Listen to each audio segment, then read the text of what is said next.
함께 오늘 성경 말씀 교대로 읽도록 하겠습니다. 요한복음 21장 1절에서 14절까지 저와 여러분이 교대로 한 절씩 읽겠습니다. 그 후에 예수께서 디베랴 호수에서 또 제자들에게 자기를 나타내셨으니 나타내신 일은 이러하니라. 시몬 베드로와 디두모라 하는 갈릴리 가나 사람 나다나엘과 세베대의 아들들과 또 다른 제자 둘이 함께 있더니 시몬 베드로가 나는 물고기를 잡으러 가노라 하니 그들이 우리도 함께 가겠다 하고 나가서 배에 올랐으나 그날 밤에 아무것도 잡지 못하였더니 날이 새어갈 때에 예수께서 바닷가에 서셨으나 제자들이 예수이신 줄 알지 못하는지라. 예수께서 이르시되 얘들아 너희에게 고기가 있느냐 대답하되 없나이다. 이르시되 그물을 배 오른편에 던지라. 그리하면 잡으리라 하시니 이에 던졌더니 물고기가 많아 그물을 들 수 없더라. 예수께서 사랑하시는 그 제자가 베드로에게 이르되 주님이시라 하니 시몬 베드로가 벗고 있다가 주님이라 하는 말을 듣고 겉옷을 두른 후에 바다로 뛰어내리더라. 다른 제자들은 육지에서 거리가 불과 한 50칸쯤 되므로 작은 배를 타고 물고기 든 그물을 끌고 와서 육지에 올라와 보니 숯불이 있는데 그 위에 생선이 놓였고 떡도 있더라. 예수께서 이르시되 지금 잡은 생선을 좀 가져오라 하시니 시몬 베드로가 올라가서 그물을 육지에 끌어올리니 가득히 찬 큰 물고기가 153마리라. 이같이 많으나 그물이 찢어지지 아니하였더라. 예수께서 이르시되 와서 조반을 먹으라 하시니 제자들이 주님이신 줄 아는 고로 당신이 누구냐 감히 묻는 자가 없더라. 예수께서 가셔서 떡을 가져다가 그들에게 주시고 생선도 그와 같이 하시니라. 이것은 예수께서 죽은 자 가운데서 살아나신 후에 세 번째로 제자들에게 나타나신 것이라. 아멘. 오늘 우리에게 주신 하나님의 말씀입니다. 제가 몇 년 전에 중국에 그 아울리치를 간 적이 있었습니다. 그래서 그 국경 지역을 고속 열차를 타고 갔는데 제가 깜짝 놀랐어요. 중국의 기간 산업들이 이런 기계 산업 이런 부분이 한국의 상상을 초월합니다. 약 360km로 달리는 자기 부상 열차를 타고 제가 갔는데 막 슉슉 지나가는 거예요. 제가 그때 거기 앉아서 이런 상상을 해봤습니다. 내가 여기서 펄쩍 뛰었다가 딱 떨어지면 몇 칸쯤 뒤에 가 있을까? 한번 생각해봤어요. 막 너무 빠르니까 이렇게 탁 뛰었다가 딱 내리면 두 번째 칸에 딱 가 있지 않을까? 이런 생각을 한번 했습니다. 지구가 그 시속 몇 킬로로 돌고 있는지 아세요? 시속 무려 1300km래요. 1300km. 엄청나게 빠른 속도로 이 지구가 돌고 있는 거예요. 저희가 느끼지 못할 뿐이죠. 이런 생각을 한번 해봤습니다. 제자리에서 헬리콥터를 타고 위에 1시간쯤 갔다가 내려오면 시속 1300km를 가니까 내려오면 어디에 착륙할까? 어디에 착륙할까요?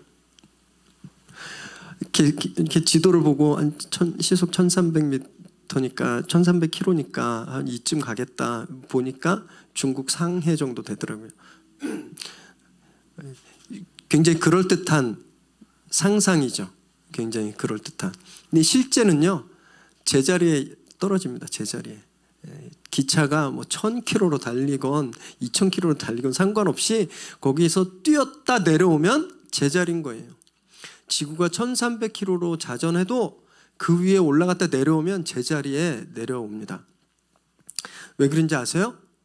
공간이 같이 움직이기 때문에 그래요. 공간이 같이 움직여요. 그래서 같은 공간 안에 동일하게 움직이는 힘의 영향을 같이 받는 거예요.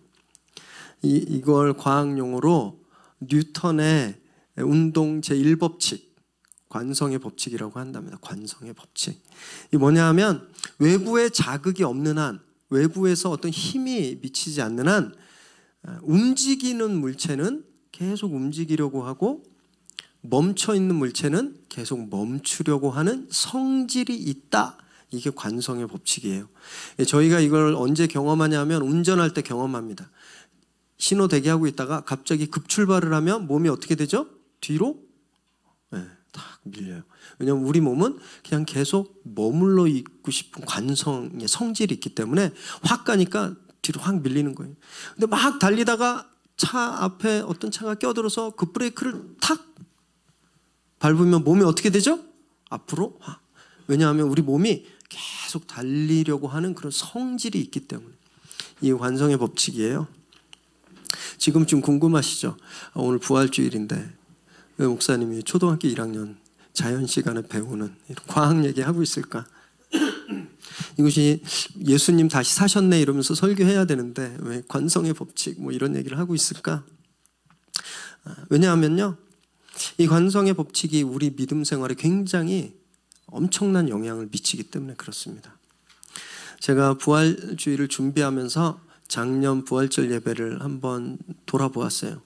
저희가 작년에 개척하고 예배 시리즈에 대해서 예배를 좀 저희가 잘 드리고 예배를 이렇게 좀 살리기 위해서 예배를 좀 예배가 뭔지 먼저 짚기를 원해서 제가 몇 주 동안 예배 시리즈에 대해서 말씀을 나눴는데 그때 딱 부활절이 이제 겹친 거예요. 그래서 제가 작년 부활주일 날 예배는 부활이다 이런 제목으로 설교를 했습니다.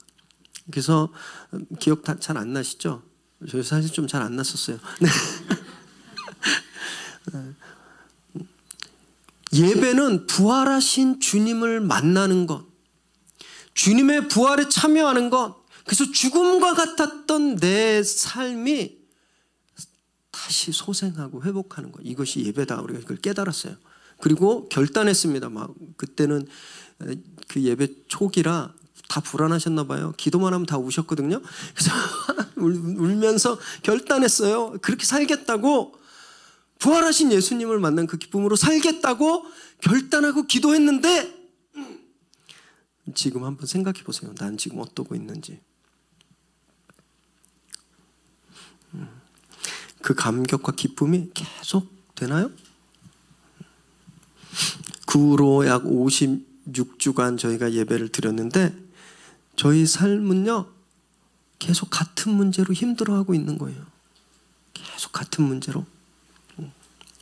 늘 뛰었는데 떨어지니까 제자리인 거예요.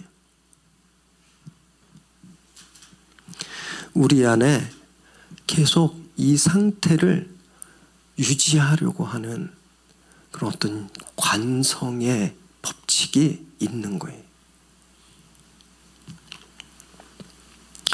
일종의 영적인 관성의 법칙이다 이렇게 말할 수 있는 것이죠. 예수님 부활하시고 그 부활하신 예수님을 직접 눈으로 만난 제자들도 그랬습니다. 오늘 본문 1절 함께 읽을까요? 시작. 그 후에 예수께서 디베랴 호수에서 또 제자들에게 자기를 나타내셨으니 나타내신 일이 이러하니라. 여기 1절에 그 후라고 그 후 성경 읽으실 때 동그라미, 시간 부사가 나오면 무조건 동그라미 치세요. 그리고 앞에 보셔야 되는 거예요. 이게 어떤 일이 일어난 후인지. 20장에 요한복음 20장에 보면 이미 예수님이 제자들에게 2번 나타난 후예요. 그러니까 오늘 디베랴 호수에는 예수님이 몇 번째로 나타나신 거죠? 3번째. 네. 이렇게 제가 질문할 때 딱 이렇게 리액션이 탁탁 주어지셔야 돼요. 네. 3번째 나타나신 거예요. 저희는 이 사건이 얼마나 엄청난 내용을 품고 있는지 잘 느끼기가 어렵습니다. 왜냐하면 저희는 부활절 매년 경험했잖아요. 부활절 매년 경험하고 예수님 부활하셨습니다. 이렇게 교회 안 다니는 사람도 부활절이 어떤 날인지 다 알 정도로.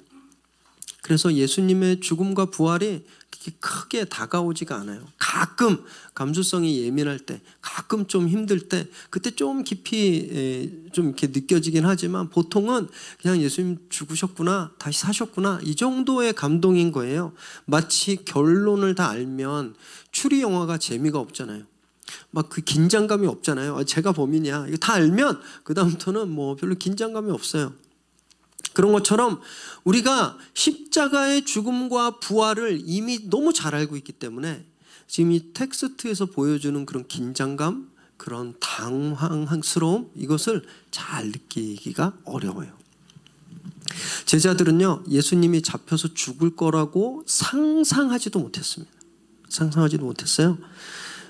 주님이 여러 번 내가 이제 십자가를 질 거야, 내가 나를 제물로 바칠 거야, 여러 번 말씀하셨지만 제자들은 그게 무슨 소리인지 몰랐습니다. 그냥 이 사람들은 무엇을 꿈꿨냐 하면 이제 예수님이 예루살렘에 입성하시면 하늘의 군대를 동원해서 정권을 잡을 거다. 그래서 로마를 몰아내고 이스라엘을 다윗 왕이 다스렸을 때처럼 세계 최고의 강국으로 만들고 그러면서 내가 장관이 될 거야, 이렇게 생각했습니다.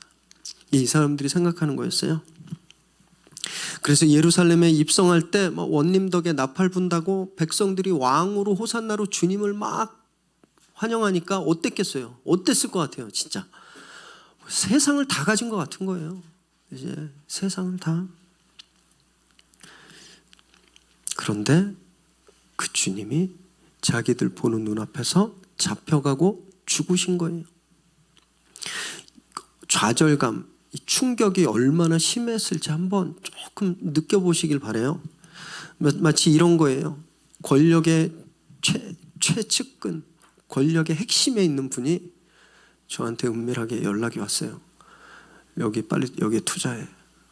빨리 다 해서 여기 투자해. 그래서 제가 저 이제 팔 집도 없지만 집 팔고 땅 팔고 은행에서 다 제1, 제2, 제3 금융권에서 다 사채까지 끌어서 다 아는 사람들한테 돈 다 빌려가지고 올인하는 거예요. 거기다가 왜? 권력의 핵심이 투자하라 그랬으니까. 여기 투자하면 무조건 대박 나니까. 그래서 가진 걸 다 올인했어요. 그랬는데 그 다음날 이분이 구속당해버린 거예요. 어떨 것 같으세요?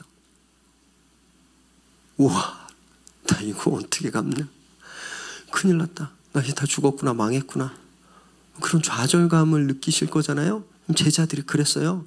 예수님이 왕이 될 줄 알고 집도 버리고 가족도 떠나고 직업도 다 버리고 그래서 3년간 따라왔는데 그분이 눈앞에서 죽으신 거예요.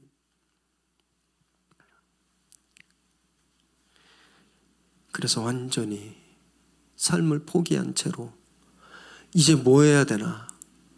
사람들은 다 예수의 제자들을 찾아다니고 있어서 몰래 숨어서 두려움에 떨면서 야, 이제 우리 어떡하냐? 어떡해? 그러고 있을 때 그곳에 부활하신 주님이 나타나신 거예요. 한번 생각해 보세요. 다 쫄딱 망했구나 그러고 있는데 그 프로젝트가 성공했어요. 그래서 진짜 큰 이익이 난 거예요.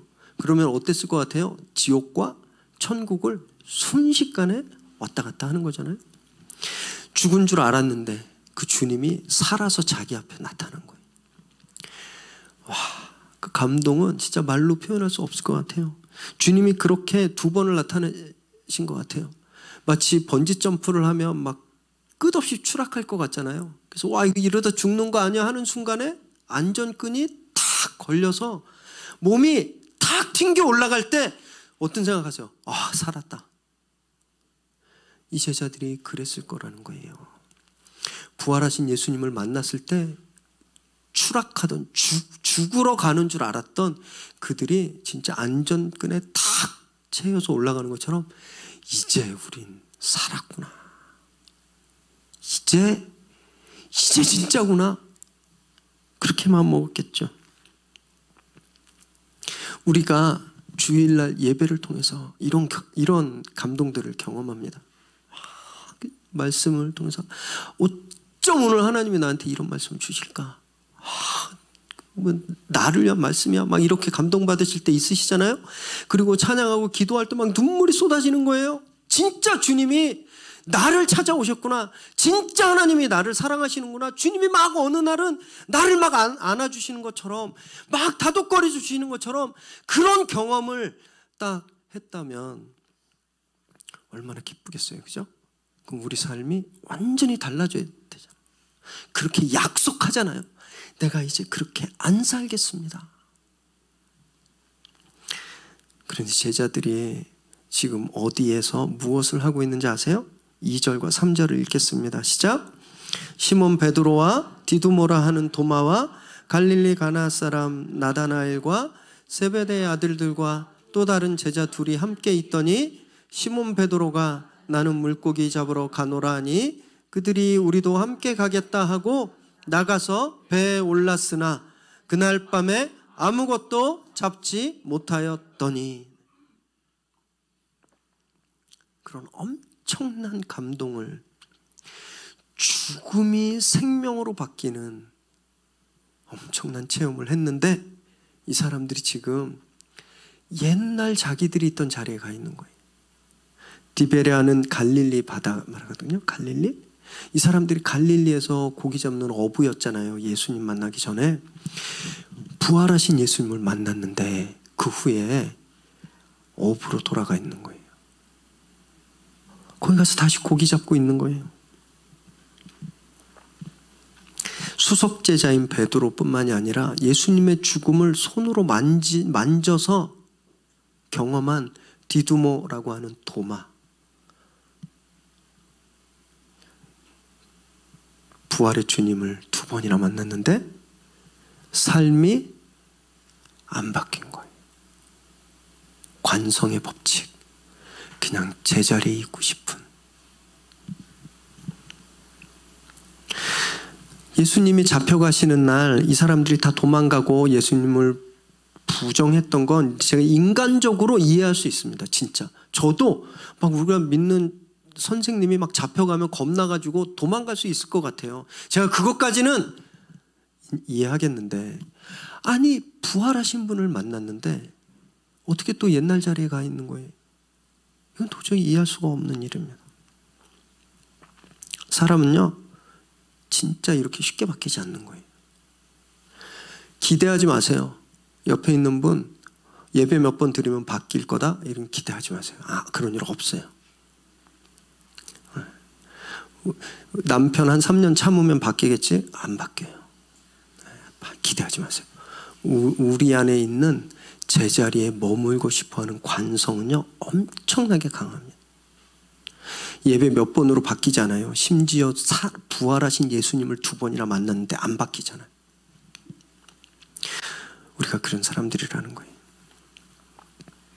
여기 앉아서 와 제자들 그러고 보니까 진짜 못났다 이렇게 흉보는 저희도 똑같아요. 똑같아요. 매주일 예배를 통해서 부활하신 예수님을 경험하고, 그리고 문 나가면 다시 디베레아 바닷가로 가고 있는 거예요. 저희가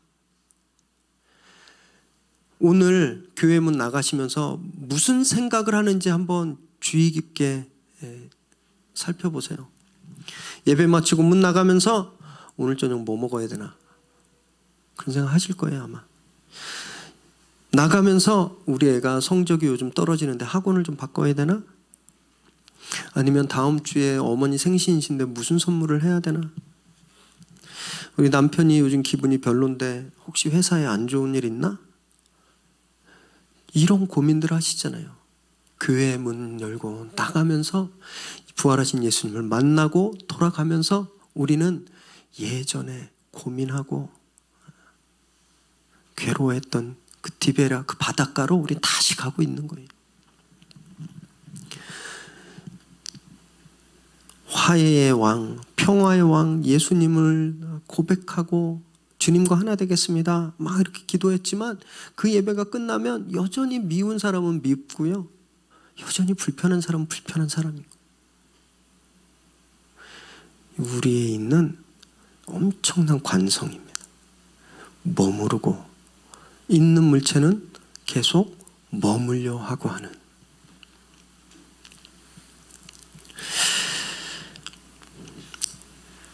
그래서 주님 앞에 나와도 예수님을 잘 못 보는 거예요. 저희들이 제자들이 그랬거든요. 4절을 읽겠습니다. 4절 시작. 날이 새어갈 때에 예수께서 바닷가에 서셨으나 제자들이 예수 있은 줄 알지 못하느니라. 예수님이 지금 몇 번째 나타났다고요? 3번째. 우리도 가위바위보 3세판 하잖아요. 이거 완전 끝내는 거예요. 주님이 3번째 나타났으면 알아봐야 되는데 제자들이 주님인 줄 모르는 거예요. 자기들의 옛날 자리에 가 있으니까 눈이 가려졌어요. 예수님인데 몰라봐요. 말씀 묵상하면서 와, 예수님은 진짜 부처님, 이러면 안 되죠. 예수님 마음은 진짜 넓구나. 참 넓구나 이렇게 깨달았습니다. 부활절날 그 다른 종교에 그분이 얘기하면 안 되는데 마음이 참 넓구나. 저 같았으면요 막 욕했을 거예요. 야, 이 나쁜 놈들아, 내 진짜 3번이나 지금 너네 앞에 나왔는데 나를 몰라봐? 니나 그리고 사람이냐? 배나 확 뒤집어져라. 그래서 배를 확 뒤집어 엎었을 텐데 주님이 안 그러세요. 주님 뭐라 그러신지 보실까요? 5절 말씀이 있습니다. 시작. 예수께서 이르시되 얘들아 너희에게 고기가 있느냐? 대답하되 없나이다. 주님이 얘들아 물고기는 좀 잡았니? 이렇게 말씀하셨는데 여기 얘들아라고 하는 단어는 파이디아라는 말이에요. 파이디아. 이 단어가 복음서에서 여기에만 쓰였어요. 무슨 뜻이냐면 내 아들아, 내 딸아. 모르는 애들한테 얘들아 부를 때 쓰는 단어가 아니라 내 아들, 내 딸 보고 얘들아 할 때 쓴 단어가 이 단어예요. 주님이 지금 이렇게 밤새 예수님을 만났지만 부활하신 예수님을 2번이나 봤지만 그들의 옛자리에 가서 옛날 일에 그 옛날 고민을 밤새도록 하고 있는 제자들에게 주님이 내 아이들아 너희가 원하는 것을 얻었니? 이렇게 말씀하고 계신다는 거예요. 주님이 이런 분이신 거예요. 맨날 예배를 통해서 주님을 경험했다고 고백하지만 진짜 예수님이 나와 함께하는 줄 모르는 채 그냥 우리 자리에서 그런 고민들, 문제들, 그런 불편함들 그것 때문에 갈등하며 밤잠도 못 자고 괴로워하는 우리에게 주님이 오셔서 얘야 사업은 좀 괜찮니? 직장엔 별일 없어? 네가 애들 때문에 참 많이 힘들구나. 너 누구랑 싸워서 마음이 참 어렵지. 지금 그렇게 말씀하신다는 거예요. 그리고 주님이 우리의 문제를 해결해 주세요. 6절과 7절을 읽습니다. 시작.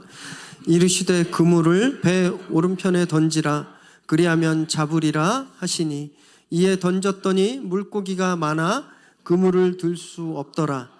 예수께서 사랑하시는 그 제자가 베드로에게 이르되 주님이시라 하니 시몬 베드로가 벗고 있다가 주님이라 하는 말을 듣고 겉옷을 두른 후에 바다로 뛰어내리더라.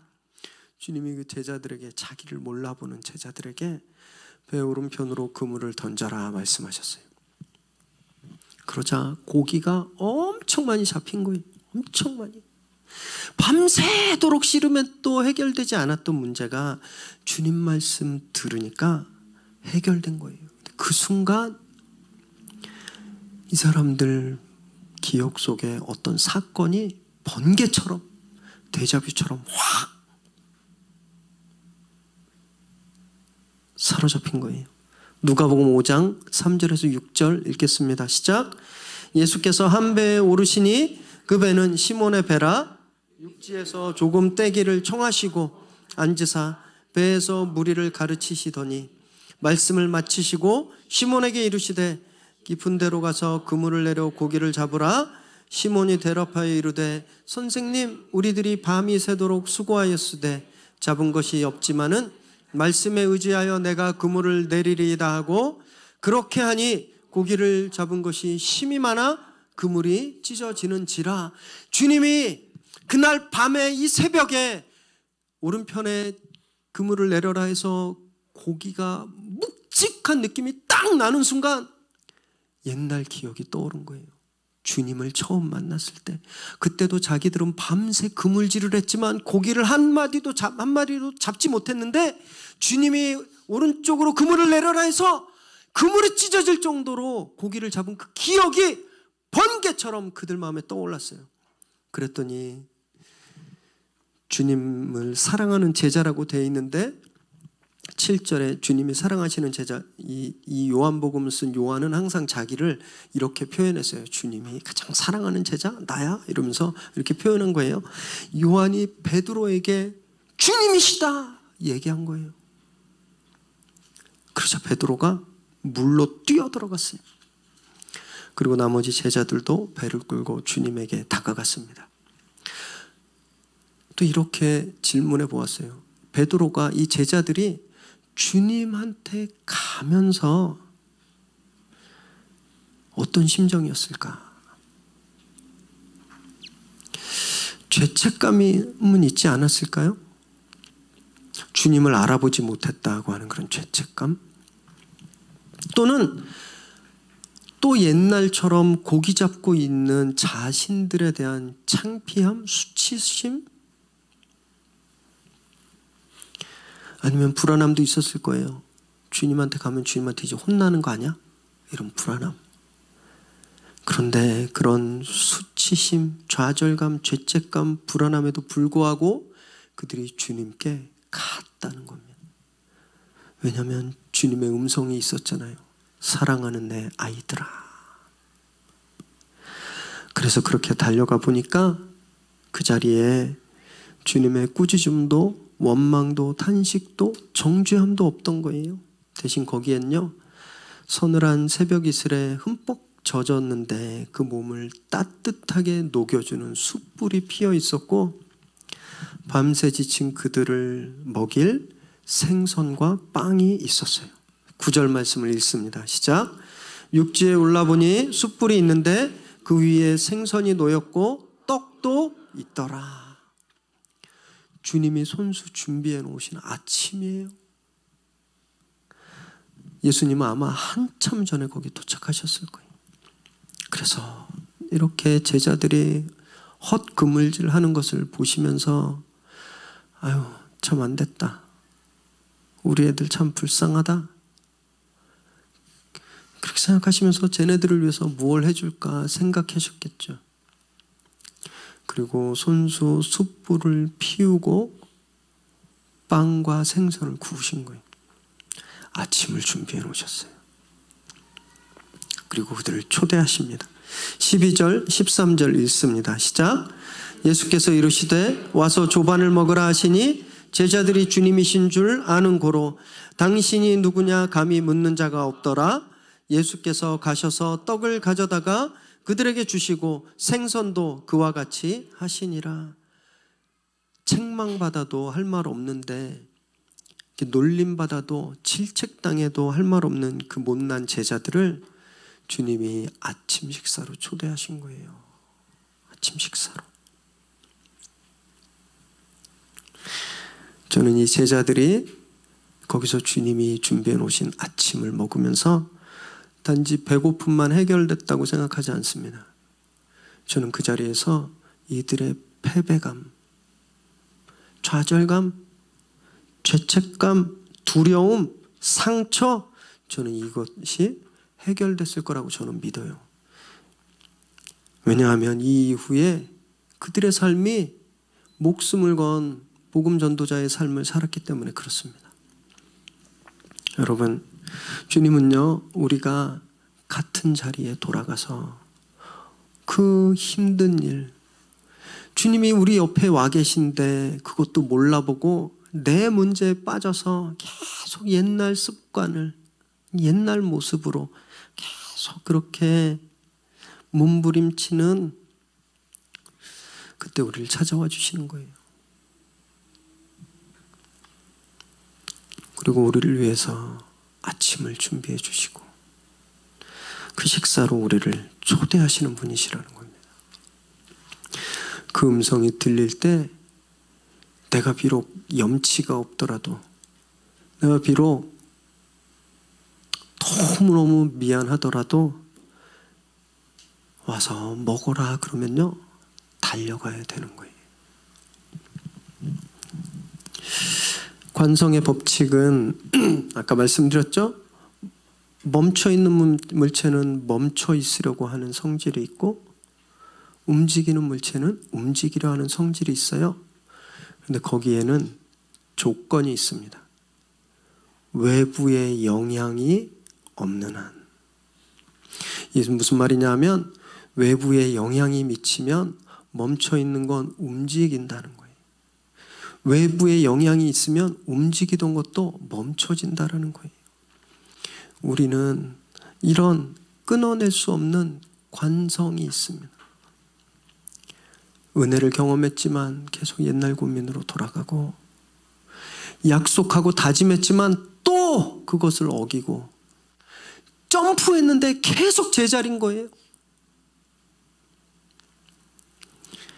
외부에 힘이 있어야 이것이 깨질 수 있는 겁니다.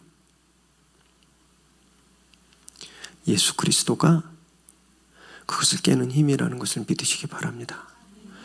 주님께 와야 우리가 바뀌는 거예요. 베드로가 주님의 음성 들리자 베드로가 자기가 있던 배에서 뛰쳐나갔습니다. 이런 결단이 있어야 우리가 더 이상 제자리에 머물지 않게 된다는 겁니다. 디베랴 바닷가에서 손수 불을 피우고 음식을 만들어서 제자들을 아침 식사로 초대하셨던 분이, 그 예수님이 오늘 여러분들을 위해서 한참 전부터 이곳에 오셔서 기다리시고 불을 피우시고 빵을 굽고 생선을 구워서 우리를 식탁으로 초대하고 계심을 믿으시기 바랍니다. 우리가 그 초대에 응하고 답해야 이제 우리 삶이 바뀌는 거예요. 이제 더 이상 우린 옛날 상처로 울지 않을 수 있게 되는 겁니다. 이제 더 이상 우리가 같은 불안한 문제로 고민하지 않게 되는 거예요. 몸을 주님의 음성에 응답해서 머물러 있게 하려는 그 관성이 깨지시기를 바랍니다. 그래서 새로운 관성, 주님을 향해서, 소망을 향해서 앞으로 움직이는 거룩한 관성을 회복하시기를 주님의 이름으로 축원합니다. 기도하겠습니다.